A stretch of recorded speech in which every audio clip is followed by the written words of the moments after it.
Punchline. So, welcome to an episode of Fighting for the Punchline. Got it right this time. Anyway, I'm just gonna go straight into it. I was at the airport once, and there was some guy kind of like losing his shit. Like, you've seen this before in like comedy and all this kind of stuff, where like people lose their composure and go crazy. And this kid, he was like probably either early 20s or he looked like a teenager, honestly. And he was with his family, his sister, which is probably a few years younger, and his mother, which was older woman, and he was losing his shit on them, on his sister particularly, and his mother, for I guess what it seemed like was maybe the sister didn't want to go on the flight anymore, and the kid or the guy was like just melting down on them basically. And that was just, well, I mean, when you see that happen normally, so this guy was melting down, and you know, it was horrific to see in a public setting because this is very, you know, it's not appropriate. But okay, so then the funny thing about it, why I wanted to think of this as a premise, was because it was like funny in itself. Well, I mean, like in a messed up way, you know, seeing someone melt down or whatever. And then the funny thing about it, when I saw them leave, because I guess they didn't resolve their issue, he had a yarmulke on the back of his head. And I'm not saying that's funny because he's Jewish, but that's what I thought was, that made it over the top for me. That made it hilarious, the whole situation. Just because, okay, let me just start right now. The premise is, I'll call it either airport meltdown, oi, or maybe Mazel Tov meltdown, or maybe yarmulke yelling. I'm not sure, but I'll figure out the title later. But that's the pretty much premise is what I just told you. Let me go into like why I think it's funny, like in a general sense. So like when people melt down at airports or just in any general setting, it's funny in a way because, or at least it's interesting, but it happens to be funny sometimes, is because when you're in society, you're supposed to act a certain way. You're not supposed to, you know, walk around in your underwear. You're not supposed to be like spitting, chewing. There's a certain way you're supposed to be acting. There's a social norm and all this other stuff. There's a certain way you have to be. You have to act with people. You have to be like polite most of the time. It's not like you can just like fuck you to everybody. That's very abrasive and off-putting and all that stuff, social stuff. So when you see someone losing their composure and, you know, shatter that like illusion, they're just like being themselves. They're raw, you know. It's pure emotion, because when you enter society, it's kind of a sterilization of your personality in a way, to some extent, as far as like what you would be naturally. Like maybe you'll say something that you wouldn't say, you know, in public. You'll say it with your friends and stuff like that. That mask of society is that mask of, you know, mildness and, you know, formality is gone, and now it's just their pure emotion, and it's just like there's no filter, and it's in this situation it was funny to me because, I mean, it is a flight, so it's not like, I mean, people get mad when I get mad, like you get a ticket, or obviously before the other anecdote I did about me getting the ticket. But yeah, if something happens to you, it's fine to be mad. And like, I remember growing up, my parents would always be like, don't make a scene. It's like, this is like the most, losing your shit like that is so, like, or at least it was untaught and not allowed in a way. It's like, this is improper. This is even worse. To like, something bad happens to you, you're supposed to take it. Even like in situations where like I fell down in public before, a lot of people have. I don't think it's like a victim thing. But, so yeah, if you fall down in public, it depends, like if it's a mild thing, even if it hurts a little bit, people will try to, and people will try to get back to their composure. They will, you know, get up, oh, I'm fine. People will even people will stop and be like, oh my god, are you okay? And maybe some people will laugh in their head and be like, oh shit, you saw a person crash or fall down? It's funny, it is funny, just because it's like I mean, a pratfall, physical comedy, whatever. But, I mean, it's not supposed to be funny, but the even funnier is that when people, that happens to them, they don't like they don't stay in that vulnerable place. They don't like, oh, I hurt my head, I gotta like deal with it. Like if it gets to that point, then some people do deal with it. But like, even if it hurts a little bit, but like you think you can like pull yourself back together, back to that composure level that you're supposed to have, then people will do it. They'll be like, oh, I'm fine. Oh, you're bleeding. No, yeah, I'm fine. I'll walk it off. It's fine. It's fine.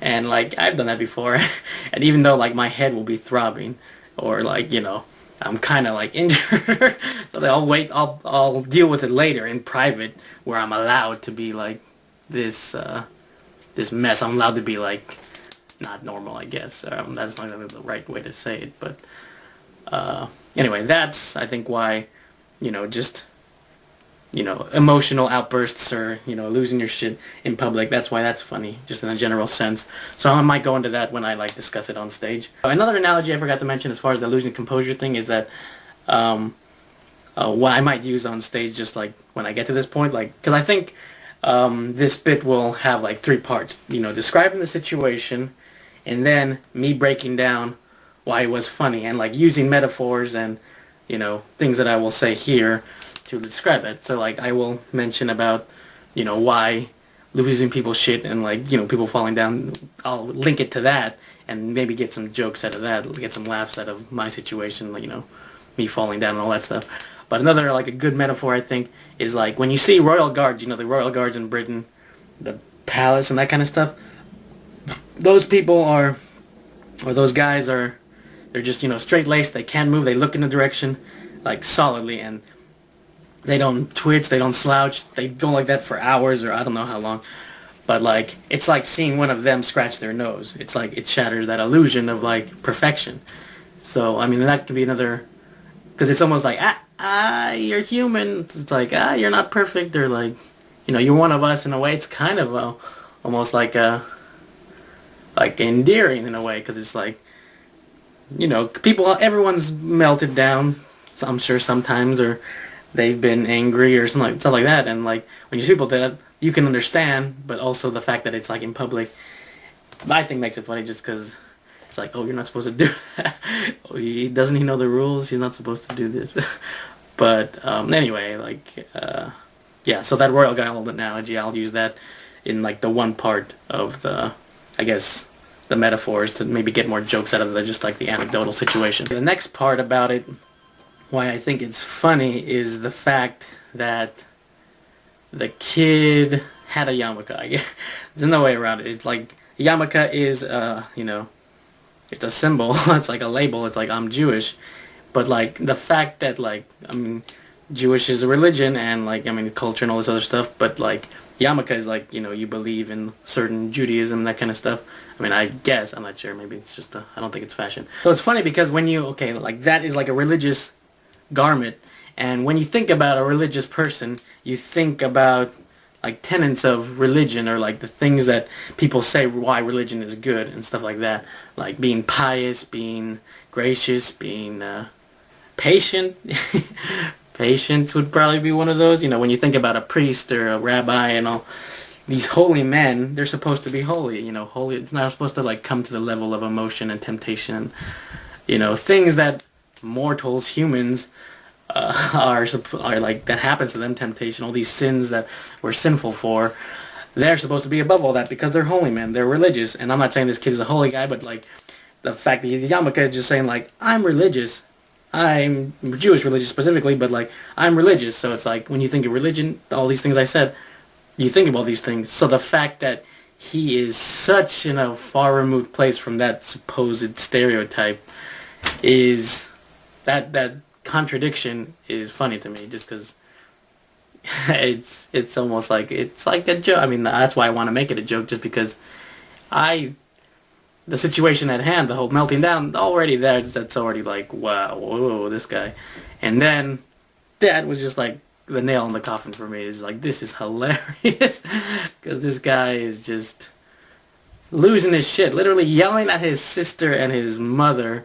I don't even know. I guess she didn't want to go or something, but I don't know. Maybe they were expensive tickets, or I mean, I wasn't trying to be anti-Semitic, but my parents, if I missed a flight, they'd lose their shit on me, because shit ain't cheap. I mean, fucking airlines and all that shit. But yeah, I mean, who knows if it was expensive, or I don't know, it was a hard flight, or maybe she had an appointment, or I don't know why he was so angry. I mean, there's a reason. So, but it's not I asked him. What's funny about that too is Okay, he left, and the reason I was at the airport is because I was dropping my sister off because she was going somewhere for the summer vacation. And when I was going back to my car later, like probably like less than an hour later, they were like parked like they were parked 3 cars away from me. That's just, I mean, that was like, I have to talk about this now. It's like, you guys are in my life now. But I should have, I would not say anything to them just because you don't bother people when they're in that space because they don't even, the reason why they're maybe so crazy is because, I mean, they're aware they're in public, but because they're so lost in their emotions and stuff, it's like, maybe there's just like a fog of, you can't even see past anybody from the outside coming into your personal space. That space of like, that emotional space is yours, and like, you know, you have your family and your friends that you let people into that, and if you're going to yell at your family in a way, it's because you trust them so much, or because they know the real you and you can be that way with them. So like some outsider going to come in there and, whoa, chill out, dude. They don't know you, and you telling them to chill out is probably like just as offensive, or get them even more angry, because like maybe someone tells you to calm down, it's like, you know, kind of patronizing, even though if it's just like, maybe they're even worried about you. It's like, whoa, this is, I don't know what the thing is, who knows. I mean, like, yeah, that's exactly it, because I don't know. Who knows the situation, maybe it was completely justified why he's losing his shit, but I don't know what it could have been. I've never been, I mean, I've melted down on people, I've yelled at my brother, I've yelled at family members, or got heated, elevated, you know, voice and all that kind of stuff. I've never done it in a public setting to that extent. I don't think I have done it publicly. Maybe I, you know, when I argue with my brother sometimes, we speak very fast or very curt with each other. We're like, all right, okay, yeah, all right, enough that. It's like we're very hurt in our speech because we're so angry. We're like keeping it in, and every word is is kind of like a chore. I was gonna use a metaphor for another like kind of just a situation about religious piety in like a pressure situation like that. I was thinking of maybe like, it'd be like the Pope. If the Pope got a parking ticket on the Pope mobile, not that he drives, but like this is a joke, so like exaggeration, whatever, or just a ridiculous situation. So like, who knows, like the Pope goes to the CVS and gets some Mike's Hard Lemonade, because I'm thinking that might be funny just because, you know, Mike's Hard Lemonade is like kind of like a juvenile drink, young people, and, you know, the whole religious scandal with Catholicism and boys and all that stuff is, you know, it's documented and very, like, in the zeitgeist now. It's in our collective consciousness that this shit happens, and like, you know, it is kind of like beating the dead horse, but like it's an easy thing to do, and I mean, I don't even have to dwell on it. I'll just like mention it, and like people can think about it, and if they think about it and like they think it's funny, then they can laugh at that. But that's not the crux of the joke. Main thing is the Pope getting the parking ticket, and they can imagine him, like, people get a parking ticket, I get pissed off.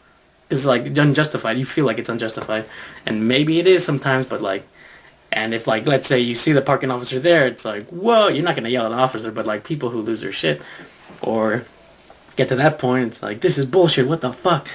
I can like and be watching, imagine the Pope in his Pope costume and the hat, and he's just losing his shit because of a parking ticket.